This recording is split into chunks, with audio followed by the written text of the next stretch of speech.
السلام عليكم ورحمة الله وبركاته. ورينا أمنتا براتس الشمع هركا فوني سننجتات جرت هردفتوتا يوتيوبي فيا كيسن يبقى جراتن أبليان كيا أمالي برمسا وهي كبردي سني دفين جرا كاسيتي برمسا كينيات دربون دراتي ورين جانالك أنا فاراتاتن سبسكرايب قدودان ماتي كينيتان فيراتينيا كانم مدورا سبسكرايب قوتنيت غلطو مدا akkasuma warreen haaraa taataniif chaanala kiyya argachuudhaaf yuutuub irra galla. Yeroo yuutuub irra gallee bakka sarchii jedhu kanarratti matola irratti amboo xiqqoo jenna akkasitti itti barreessine sarchii goona. Sana booda inninis kunoo kana kan uumatarraa kana jechuudha. Akkasitti irra dhahuudhaan bakka mallattoo sabskraabii kubeetii mambarraa kana اسرت يرى تكوجكوا سودان ملتون نوتيفيكيشن تانا شيء تكون ملة أول كجد كجل كبات نرد اللي فدا نسنجدا مالي فاجتان فيديو نسني قد سو ساعات ما أن سنيف قد سنة دافع سنبرة جاهجة كنا فو فيديو كنا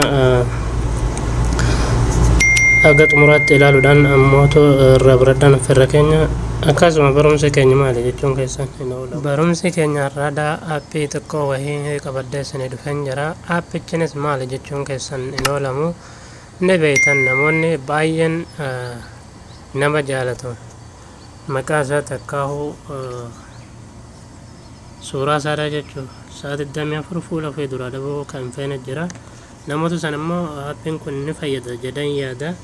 Yeroon kana isiniin jedhu namoonni baay'een wallpaperii suuraa backgroundii whatsapp irratti takkaahu irratti waan adda addaa irratti fayyadamna jechuudha amma dura. Amma immoo aappiin kun kaa'uma bilbila keenya bakka feene yoo deemne aappii feene yoo seene wallpaperoon takka backgroundiin suuraa nuti irra keewwanne sun kan nu jalaa hin hafne jechuudha bilbila keenya keessa bakka feene yoo deemne. Kanaafuu warroota akkasiisan hedduu fayyada jedhan abdii qaba. Innis aappichi kun kaa'uma fuula irratti kana. Kanaafuu buufattanii itti fayyadamuu dandeessaniin isinin jaa ammallee isa arganna warra jettaniif viidiyoo kiyya dhumarra description box isaa jalaa isiniif hanqaa linkidha achumaan qabattanii seentanii buufachuu dandeessanii jechuudha.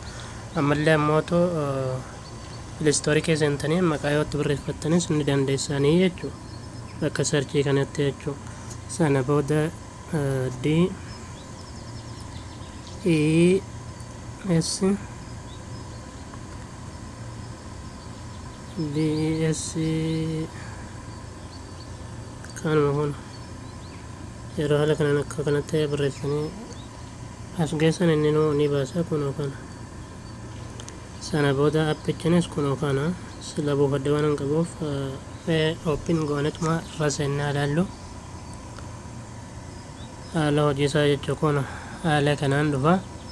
Sana booda yeroo haala kanaan dhufe bakkeen nuti itti background suuraa keenyatti fidannuun kunoo kana mallattoo jedhamu kana isarra cuqaasuudhaan suuraa ofii barbaannu sanarratti hidhannaa jechuudha. Mee kun suuraa Obbo Jawaar Mohaammed fide irraa kaa'u.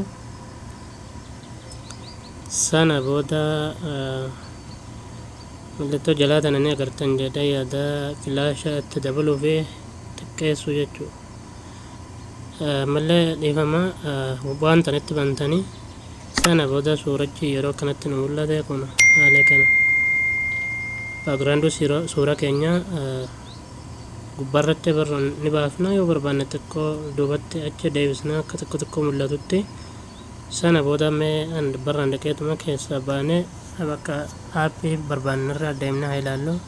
Fakkeenyaaf mee Facebook TikTok irraa seennu yeroo TikTok irra seenne kun haala kana kun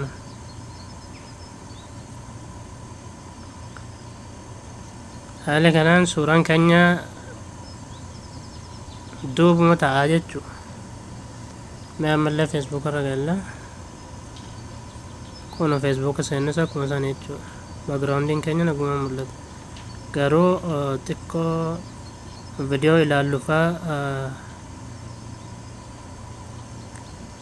viidiyoo keenya yeroo ilaallu xiqqoo nu jala viidiyoon keenya wanna jedha jettanis nu jala faarani mul'atu jettanis appichumarra dhaquudhaan mallattoo filaashaa jaalaa tana dhuftanii sana akkanatti butuudhaan dabatti harkisuudhaan gara 30 deebisuun 140 irraa keenyu sana booda keessa baanii tiktook irra dannaan sila viidiyoon keenya baruun hin mul'atu wallpaaperichuma mul'ata amma garuu viidiyoon keenya nagaa viidiyoon keenya kun amma bareechee mul'ata jechuudha.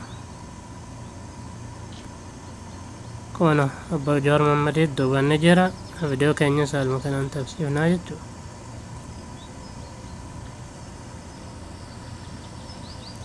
Kanaafuu barumsa keenya irraatis kana fakkaata waan viidiyoo keenya daawwattaniif galatoomaa nagaatti.